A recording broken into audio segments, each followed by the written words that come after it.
Siz kerak edingiz menga. Yordamingiz kerak. Qanday? Chiroyli bola ekansiz. U gapot yozib turadi, boyitdan beri. Rustammi? Chiroylimilar? Ha, simpatik. Rustammi? Aniqmi? Sizga yoqmaydilarmi? Yoqmasam ishlarimda shu paytgacha. Bo'ladi, o'rtancha. Zo'r demayman. Tanlab qoling, endi hozir sizga topdilar. Qarang, man cho'tda anaqa priznavать qilyapti. Yaxshi ko'rishini deyaptilar. Kim? Siz. Voy. Voy, qanaqa savollar bo'lyapti? Gapiring.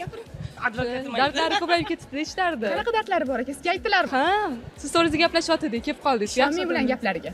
bo'rin yo'qlasang quloq ko'rinadi deydi-ku. Ha. Lekin hech qaysi gaplarga ishonmang. Hammasi yolg'on bo'ladi. Shunaqami? Men gapirgan yolg'on. Bo'lmasa o'zingiz gapiring. Bo'lmasa o'zingiz gapiring. Gapirgan gaplar yolg'on deydi. Misol uchun men Shakira bilan gaplashgan bo'lsa ishonmaydi. Yolg'onmi? Yolg'onmi? Nega ishonmaysiz? Misol uchun men mana Jekichan bilan sindosh bo'lganman. Isbotlang. Siz shu harakatni qilyaptilar, shuncha istarasiz qilyaptilar. Mana shu agar harakat qilayotgan bo'lsalar, bo'ylarini o'stirsinlar. O'rlayvermang, mening ham uvolim bor. Shunda gapini tushundingizmi? Bo'yimni o'stirsa demak rozi.